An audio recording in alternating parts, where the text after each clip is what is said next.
Hi hello friends, welcome to Namaste India cooking channel. ಇವತ್ತು ನಮ್ಮ ಚಾನಲ್ನಲ್ಲಿ ಉದ್ದಿನ ಕಡುಬು ಮಾಡೋದು ಹೇಗೆ ಅನ್ನೋದನ್ನು ನೋಡೋಣ. ಇದನ್ನು ಬಾಳೆ ಎಲೆಯಲ್ಲಿ ಬೇಯಿಸೋದ್ರಿಂದ ಮತ್ತು ಒಂದು ಹನಿನೂ ಎಣ್ಣೆಯನ್ನು ಯೂಸ್ ಮಾಡೋದಿಲ್ಲ. ಆದ್ದರಿಂದ ಇದು ತುಂಬಾ ಆರೋಗ್ಯಕರವಾದ ಒಳ್ಳೆಯ ತಿಂಡಿ. ಇದನ್ನು ಮಾಡುವ ವಿಧಾನ ಹೇಗೆ ಅನ್ನೋದನ್ನು ನೋಡೋಣ. 1 ಕಪ್ ಉದ್ದಿನ ಕಾಳನ್ನು ತೊಳೆದ್ಬಿಟ್ಟು 2 ರಿಂದ 3 ಅವರ್ ನೆನೆಯಕ್ಕಿಟ್ಟಿದ್ದೀನಿ. ಅಳತೆಯಲ್ಲಾದರೆ ಇದು ಒಂದು 180 ಗ್ರಾಮ್ ಅಷ್ಟಿರುತ್ತೆ.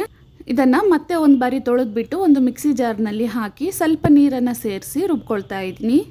ಈ ರೀತಿ ರುಬ್ಕೊಂಡ್ರೆ ಸಾಕು, ತೀರಾ ನೈಸೇನು ಮಾಡೋದು ಬೇಕಾಗಿಲ್ಲ. ಇದನ್ನು ಒಂದು ಪಾತ್ರೆಯಲ್ಲಿ ಹಾಕ್ತಾ ಇದ್ದೀನಿ. ಮಿಕ್ಸಿ ಜಾರ್ನಲ್ಲಿ ಸ್ವಲ್ಪ ನೀರನ್ನು ಸೇರಿಸಿ ಜಾಲಿಸಿ ಅದನ್ನು ಹಾಕ್ತಾ ಇದ್ದೀನಿ. ಇಡ್ಲಿ ರವೆಯನ್ನು ತಗೊಂಡಿದ್ದೀನಿ, ಅಂದರೆ ಅಕ್ಕಿ ತರಿಯನ್ನು ತಗೊಂಡಿದ್ದೀನಿ. ಉದ್ದಿನ ಕಾಳನ್ನು ಯಾವ ಕಪ್ನಲ್ಲಿ ಅಳತೆ ಮಾಡಿಟ್ಕೊಂಡಿದ್ನೋ ಅದೇ ಕಪ್ನಲ್ಲಿ 1 ಕಪ್ ಇಡ್ಲಿ ರವೆಯನ್ನು ತೊಳೆದ್ಬಿಟ್ಟು ಹಾಕ್ತಾ ಇದ್ದೀನಿ. 2 ಟೇಬಲ್ ಸ್ಪೂನಷ್ಟು ಕಡಲೆಬೇಳೆಯನ್ನು ತೊಳೆದ್ಬಿಟ್ಟು ಇದರಲ್ಲೇ ಹಾಕ್ತಾ ಇದ್ದೀನಿ. ನೆನೆಸೋದೇನು ಬೇಕಾಗಿಲ್ಲ. ಮಿಕ್ಸಿ ಜಾರ್ನಲ್ಲಿ ಸ್ವಲ್ಪ ತೆಂಗಿನಕಾಯನ್ನು ಹಾಕ್ತಾ ಇದ್ದೀನಿ. 3 ಹಸಿರು ಮೆಣಸಿನ್ಕಾಯಿ, 1.5 ಇಂಚಷ್ಟು ಶುಂಠಿ, ಅರ್ಧ ಸ್ಪೂನ್ ಕಾಳು ಮೆಣಸು, 1 ಸ್ಪೂನ್ ಜೀರಿಗೆಯನ್ನು ಹಾಕಿ ಇದನ್ನು ನೀರೇನು ಸೇರಿಸದೆ ತರಿತರಿಯಾಗಿ ರುಬ್ಕೊಬೇಕು. ಈ ರೀತಿ ರುಬ್ಬಿ ಆದಮೇಲೆ ಇದನ್ನು ಹಿಟ್ಟಿನಲ್ಲಿ ಸೇರಿಸಬೇಕು.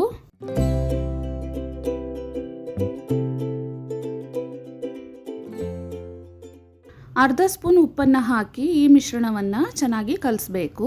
ಕಡಲೆಬೇಳೆಯನ್ನು ಹಾಗೆಯೇ ತೊಳೆದು ಹಾಕಿದ್ದೀನಿ. ಹಿಟ್ಟು ಫರ್ಮೆಂಟ್ ಆಗೋಷ್ಟರೊಳಗೆ ಕಡಲೆಬೇಳೆನೂ ಚೆನ್ನಾಗಿ ನೆಂದ್ಬಿಡತ್ತೆ.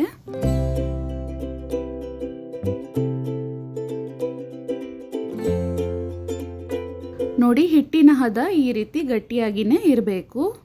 ಅಂದರೆ ಇಡ್ಲಿ ಹಿಟ್ಟಿಗಿಂತ ಸ್ವಲ್ಪ ಗಟ್ಟಿಯಾಗಿಯೇ ಇರಬೇಕು. ಈ ಮಿಶ್ರಣವನ್ನು 7 ರಿಂದ 8 ಅವರ್ ಹುದುಗಿ ಬರೋಕ್ಕೆ ಬಿಡ್ತೀನಿ, ಅಂದರೆ ಫರ್ಮೆಂಟ್ ಆಗೋಕ್ಕೆ ಇಡ್ತೀನಿ. ನೋಡಿ, 8 ಅವರ್ ಆದಮೇಲೆ ಹಿಟ್ಟು ಇಷ್ಟು ಚೆನ್ನಾಗಿ ಹುದುಗಿ ಬಂದಿದೆ. 7 ರಿಂದ 8 ಅವರ್ ಅಷ್ಟೇ ಈ ಹಿಟ್ಟನ್ನು ಫರ್ಮೆಂಟ್ ಆಗೋಕ್ಕೆ ಇಡಬೇಕು. ಉದ್ದಿನ ಕಾಳನ್ನು ಜಾಸ್ತಿ ಹಾಕಿರೋದ್ರಿಂದ ತುಂಬ ಹೊತ್ತು ಹಾಗೆ ಇಟ್ಟರೆ ಹುಳಿ ಆಗಿಬಿಡತ್ತೆ. ಇದರಲ್ಲಿ ಫ್ರೆಶ್ ಆಗಿ ಕಟ್ ಮಾಡಿರುವ 1 ಮುಷ್ಟಿಯಷ್ಟು ಕೊತ್ತಂಬರಿ ಸೊಪ್ಪನ್ನು ಹಾಕಿ ಮಿಕ್ಸ್ ಮಾಡ್ಕೊಳ್ತಾ ಇದ್ದೀನಿ.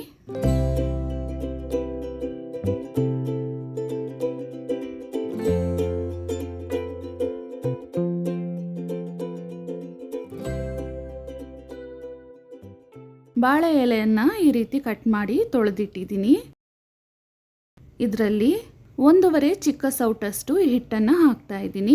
ನಿಮಗೆ ಕಡುಬುವಿನ ಸೈಜು ಚಿಕ್ಕದಾಗಿ ಬೇಕು ಅಂದರೆ 1 ಚಿಕ್ಕ ಸೌಟು ಹಿಟ್ಟನ್ನು ಹಾಕಿದ್ರೆ ಸಾಕು. ಎಲೆಯನ್ನು ಮಡಚಿಬಿಟ್ಟು ಸ್ಟೀಮರ್ ಪಾತ್ರೆಯಲ್ಲಿ ಜೋಡಿಸ್ತಾ ಇದ್ದೀನಿ. ನಿಮಗೆ ಬಾಳೆ ಎಲೆ ಫ್ಲೇವರ್ ಇಷ್ಟ ಆಗಲಿಲ್ಲ ಅಂದರೆ ಇಡ್ಲಿ ಪಾತ್ರೆಯಲ್ಲಿ ಇಡ್ಲಿ ಥರನೂ ಬೇಯಿಸ್ಕೊಬಹುದು. ಆದರೆ ಈ ರೀತಿ ಮಾಡಿದಾಗ ಮಾತ್ರ ಟೇಸ್ಟ್ ಇನ್ನೂ ಚೆನ್ನಾಗಿರುತ್ತೆ.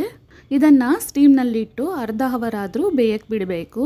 ರವೆ ಎಷ್ಟು ಚೆನ್ನಾಗಿ ಬೇಯುತ್ತೋ ಕಡುಬು ಅಷ್ಟು ಸಾಫ್ಟಾಗಿ ಬರುತ್ತೆ. ಇದನ್ನು ಬೇಯಕ್ಕಿಟ್ಟು ಅರ್ಧ ಗಂಟೆ ಆಗಿದೆ. ನೋಡಿ, ಎಲೆಯ ಬಣ್ಣನೂ ಬದಲಾಗಿದೆ. ಪಾತ್ರೆಯಿಂದ ತೆಗೆಯೋಣ. ತೆಂಗಿನಕಾಯಿ ಚಟ್ನಿ ಜೊತೆಗೆ ಇದನ್ನು ತಿನ್ನೋದಕ್ಕೆ ತುಂಬಾ ರುಚಿಯಾಗಿರುತ್ತೆ. ಕಡುಬನ್ನು ಬಿಸಿಯಾಗಿಯೇ ಎಲೆಯಿಂದ ಬಿಡಿಸ್ಕೊಬಹುದು, ಅಂಟೋದಿಲ್ಲ. ವೀಕ್ಷಕರೇ, ಈ ವಿಡಿಯೋ ನಿಮಗೆ ಇಷ್ಟ ಆಗಿದ್ದರೆ ನಮ್ಮ ಚಾನಲನ್ನು ಲೈಕ್ ಮತ್ತು ಸಬ್ಸ್ಕ್ರೈಬ್ ಮಾಡಿ. ಧನ್ಯವಾದಗಳು.